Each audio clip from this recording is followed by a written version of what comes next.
Break ನಂತರ ಸುವರ್ಣ ನ್ಯೂಸ್ಗೆ ಮತ್ತೆ ಸ್ವಾಗತ. ಅವರೆಲ್ಲ ಮಹಾರಾಷ್ಟ್ರದವರು. ದೇವರ ದರ್ಶನಕ್ಕೆ ಅಂತ ಗುಲ್ಬರ್ಗಾಕ್ಕೆ ಬಂದಿದ್ರು, ದೇವರ ದರ್ಶನವನ್ನು ಮಾಡಿದ್ರು. ಆದರೆ ವಾಪಸ್ ಮಾತ್ರ ಊರಿಗೆ ಹೋಗಲೇ ಇಲ್ಲ. ಯಾಕಂದರೆ ರಸ್ತೆಯಲ್ಲಿ ಅವಿತು ಕುಳಿತಿದ್ದ ಜವರಾಯ 17 ಮಂದಿಯನ್ನು ಯಮಪುರಿಗೆ ಹೊತ್ತೊಯ್ದಿದ್ದಾನೆ.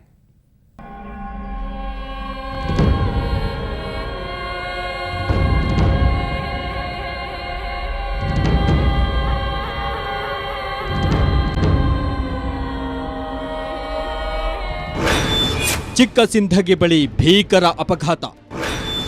ಕ್ರೂಸರ್ ಖಾಸಗಿ ಬಸ್ ಡಿಕ್ಕಿ, 17 ಜನರ ದುರ್ಮರಣ. ಅಪ್ಪಚ್ಚಿಯಾಗಿರುವ ಕ್ರೂಸರ್, ನಜ್ಜುಗುಜ್ಜಾಗಿರುವ ಖಾಸಗಿ ಬಸ್. ಬಿಜಾಪುರ ಜಿಲ್ಲೆ ಸಿಂಧಗಿ ತಾಲೂಕಿನ ಚಿಕ್ಕಸಿಂಧಗಿ ಬಳಿ ಇವತ್ತು ಭೀಕರ ಅಪಘಾತ ಸಂಭವಿಸಿದೆ. ಈ ದುರಂತದಲ್ಲಿ 17 ಮಂದಿ ಸ್ಥಳದಲ್ಲಿ ಸಾವನ್ನಪ್ಪಿದ್ದಾರೆ. ಕ್ರೂಸರ್ ಚಾಲಕ ಓವರ್ಟೇಕ್ ಮಾಡಲು ಹೋಗಿದ್ದೇ ದುರಂತಕ್ಕೆ ಕಾರಣ ಎನ್ನಲಾಗಿದೆ.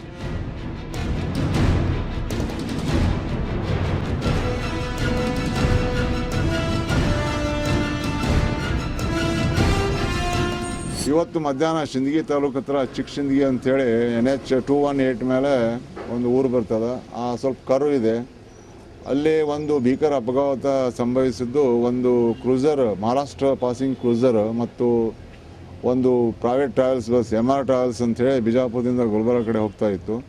ಎದುರಾಬದರ ಡಿಕ್ಕಿಯಾಗಿ ಜೀಪ್ದಲ್ಲಿದ್ದಂತಹ 17 ಜನರು ಮರಣ ಹೊಂದಿದ್ದಾರೆ. 16 ಜನ ಸ್ಪಾಟ್ದಲ್ಲಿ ಡೆತ್ ಆಗಿ ಅವನು ಸಿಂದಗಿ ಹಾಸ್ಪಿಟಲ್ ಡೆತ್ ಆಗಿದೆ.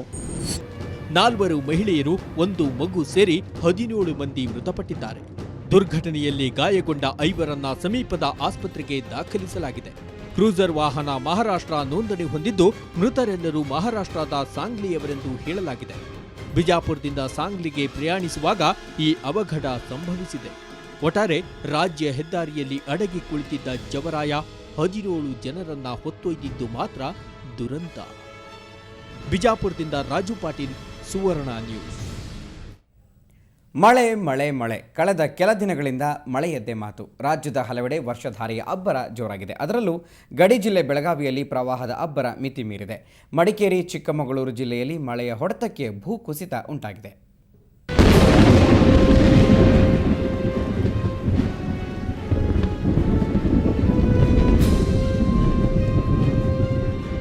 ಕಣ್ಣು ಹಾಯಿಸಿದ ಕಡೆಯೆಲ್ಲ ನೀರು ತುಂಬಿ ಹರಿಯುತ್ತಿರುವ ನದಿ ತೊರೆಗಳು.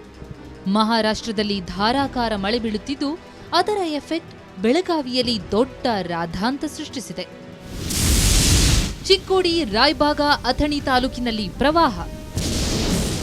ಬೆಳಗಾವಿಯ 35 ಗ್ರಾಮಗಳಲ್ಲಿ ಪ್ರವಾಹ ಭೀತಿ. 8 ಸೇತುವೆಗಳು ಸಂಪೂರ್ಣ ಜಲಾವೃತ. ಚಿಕ್ಕೋಡಿ, ರಾಯಬಾಗ ಹಾಗೂ ಅಥಣಿ ತಾಲೂಕಿನಲ್ಲಿ ಭಾರೀ ಪ್ರವಾಹ ಉಂಟಾಗಿದೆ.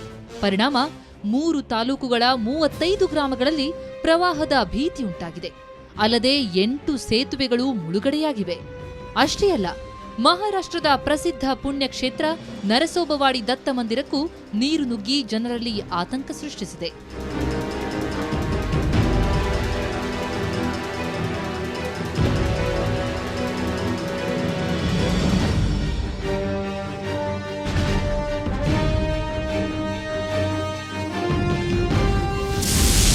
ಕೊಯ್ನಾ ಡ್ಯಾಂನಿಂದ ಕೃಷ್ಣೆಗೆ ಭಾರೀ ಪ್ರಮಾಣದ ನೀರು.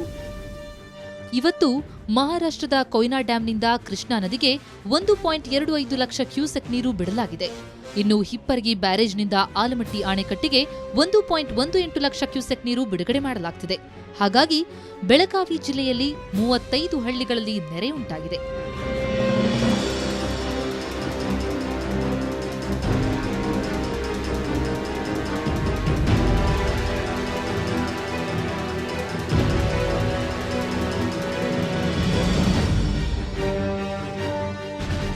ಆದರೆ ಇದು ಈಗ ಸುಮಾರು 8 ಬ್ಯಾರೇಜಸ್ ಮುಳುಗಡೆ ಆಗಿರೋದ್ರಿಂದ ಆ ಬ್ಯಾರೇಜಸ್ ಮೇಲೆ ಸಂಪರ್ಕ ಓಡಾಡಲಿಕ್ಕೆ ಆಗಲ್ಲ, ವೆಹಿಕಲ್ ಮೂವ್ಮೆಂಟು ಆಗಲಿಕ್ಕೆ ಆಗಲ್ಲ. ಮತ್ತು ಅದು ಹೋಗೋದು ಅಪಾಯ ಕೂಡ ಇದೆ.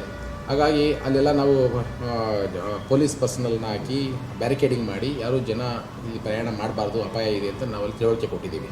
ಪ್ರವಾಹ ಭೀತಿ ಹಿನ್ನೆಲೆಯಲ್ಲಿ ಮುನ್ನೆಚ್ಚರಿಕಾ ಕ್ರಮವಾಗಿ 35 ಗ್ರಾಮಗಳಿಗೆ ನೋಡಲ್ ಅಧಿಕಾರಿಗಳನ್ನ ನೇಮಿಸಲಾಗಿದೆ. ದೂದ್ಗಂಗಾ ನದಿ ಉಕ್ಕಿ ಹರಿಯುತ್ತಿದ್ದು, ಕಾರದಗ ಗ್ರಾಮದ ದೇವಸ್ಥಾನ ಸೇರಿದಂತೆ ಗ್ರಾಮದ ಅನೇಕ ಮನೆಗಳು ನೀರಿನಲ್ಲಿ ಜಲಾವೃತಗೊಂಡಿವೆ. ಕಾಫಿ ನಾಡು ಚಿಕ್ಕಮಗಳೂರಿನಲ್ಲಿ ಮಳೆಯ ಆರ್ಭಟ. ಕೊಪ್ಪ ತಾಲೂಕಿನ ಬಸರಿಕಟ್ಟೆಯಲ್ಲಿ ರಸ್ತೆಯಲ್ಲಿ ಬಿರುಕು. ಕಾಫಿ ನಾಡು ಚಿಕ್ಕಮಗಳೂರು ಜಿಲ್ಲೆಯಲ್ಲಿ ಮಳೆಯ ಆರ್ಭಟ ಜೋರಾಗಿದೆ. ಸತತ ಮಳೆಯಿಂದಾಗಿ ಕೊಪ್ಪ ತಾಲೂಕಿನ ಜಯಪುರ ಸಮೀಪದ ಬಸರಿಕಟ್ಟೆಯಲ್ಲಿ ರಸ್ತೆಯಲ್ಲಿ ಬಿರುಕು ಕಾಣಿಸಿಕೊಂಡಿದೆ.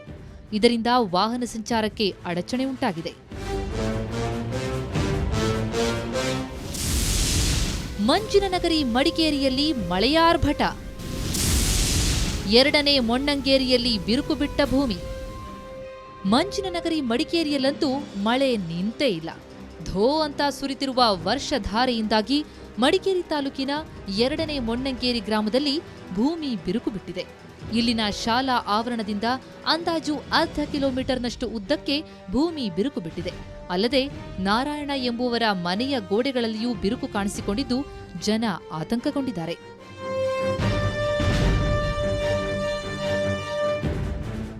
ಒಟ್ಟಾರೆ ಪುನರ್ವಸು ಮಳೆ ಬಂದಿದ್ದೇ ಬಂದಿದ್ದು ರಾಜ್ಯದ ಹಲವೆಡೆ ಅವಾಂತರಗಳನ್ನ ಸೃಷ್ಟಿಸುತ್ತಲೇ ಇದೆ. ಬರುವ ದಿನಗಳಲ್ಲಿ ಮಳೆ ಇನ್ನೇನ್ ಹಾನಿ ಉಂಟು ಮಾಡುತ್ತೋ ಅನ್ನೋ ಆತಂಕದಲ್ಲಿ ಜನ ಕಾಲ ಕಳೆಯುವಂತಾಗಿದೆ. ಬೆಳಗಾವಿಯಿಂದ ಚಂದ್ರಕಾಂತ್, ಚಿಕ್ಕಮಗಳೂರಿನಿಂದ ಕಿರಣ್ ಹಾಗೂ ಕೊಡಗಿನಿಂದ ಗಿರಿಧರ್, ಸುವರ್ಣ ನ್ಯೂಸ್. ಮತ್ತಷ್ಟು ಸುದ್ದಿಗಳನ್ನು ನೋಡೋಣ ಬ್ರೇಕ್ನ ನಂತರ.